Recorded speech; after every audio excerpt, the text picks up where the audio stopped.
తెలంగాణలో ప్రస్తుతం వివాదంగా మారుతున్న అంశం సెక్షన్ 22A అని చెప్పవచ్చు. ముఖ్యంగా గ్రేటర్ హైదరాబాద్ పరిధిలో ఈ వివాదం ముదురుతోంది.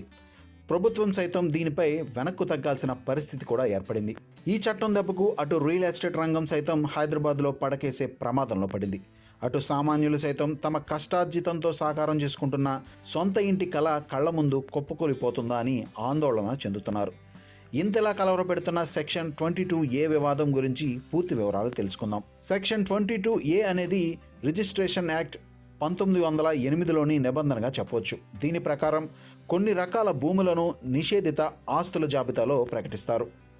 ప్రొహిబిటెడ్ జాబితాలో కనుక ప్రాపర్టీలు ఉన్నట్లయితే భూముల క్రయ విక్రయాలు అలాగే రిజిస్ట్రేషన్ చేయడం సాధ్యం కాదని చెప్పవచ్చు. సాధారణంగా ప్రభుత్వ భూములు, అసైన్ పట్టా భూములు, వక్ఫ్ భూములు, దేవాదాయ శాఖకు చెందిన ఎండోమెంట్ భూములు, సీలింగ్ చట్టాల కింద ఉన్న భూములు, కోర్టు వివాదాల్లో ఉన్న భూములు సైతం ఈ సెక్షన్ 22A జాబితాలో ఉంటాయి.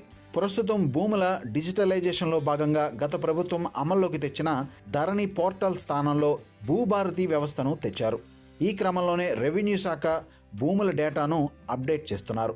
ఈ ప్రక్రియలో పెద్ద ఎత్తున గ్రేటర్ హైదరాబాద్, రంగారెడ్డి, మేడ్చల్, సంగారెడ్డి పరిధిలోని పలు కాలనీలు, గేటెడ్ కమ్యూనిటీలు, అపార్ట్మెంట్లు ఈ జాబితాలో ఉన్నాయి. దీంతో ఆ భూముల్లోని ప్రాపర్టీలన్నీ కూడా నిషేధిత జాబితాలో చేరిపోయాయి. దీంతో ప్రాపర్టీ రిజిస్ట్రేషన్లు సైతం నిలిచిపోతున్నాయి. ఇందులో చాలా వరకు ప్రైవేటు పట్టా భూములతో పాటు గతంలో రెగ్యులరైజ్ చేయించుకున్న స్థలాలు అలాగే అపార్ట్మెంట్లు సైతం నిషేధిత జాబితాలో ఉన్నాయి. అయితే ప్రస్తుతం అందుబాటులో ఉన్న నివేదికలతో పాటు ప్రతిపక్షాలు ఆరోపిస్తున్న ప్రకారం లక్షలాది ఆస్తులు, ప్రైవేటు భూములు పొరపాటున నిషేధిత జాబితాలోకి వెళ్ళాయని ఆరోపణలు వస్తున్నాయి.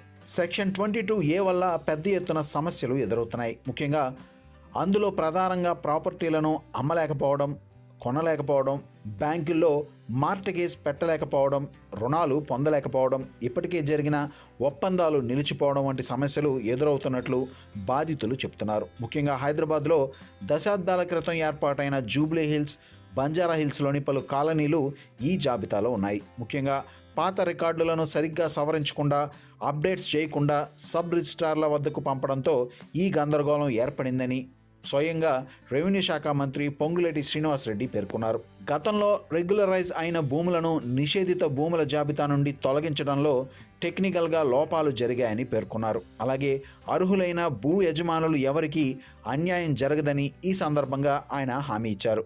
అంతేకాదు 22A సమస్య వల్ల ప్రజలకు అసౌకర్యం కలిగిందని మంత్రి పొంగులేటి బహిరంగంగా విచారం వ్యక్తం చేస్తూ సమస్యను అత్యవసరంగా పరిష్కరిస్తామని చెప్పారు.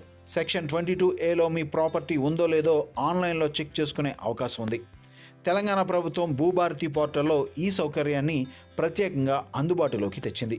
ఇన్ఫర్మేషన్ సర్వీసెస్ విభాగంలో ప్రొహిబిటెడ్ ల్యాండ్స్ ఆప్షన్ను ఎంచుకుని కావాల్సిన వివరాలను నింపినట్లయితే జాబితాలో మీ ప్రాపర్టీ ఉందా లేదా తెలుసుకోవచ్చు.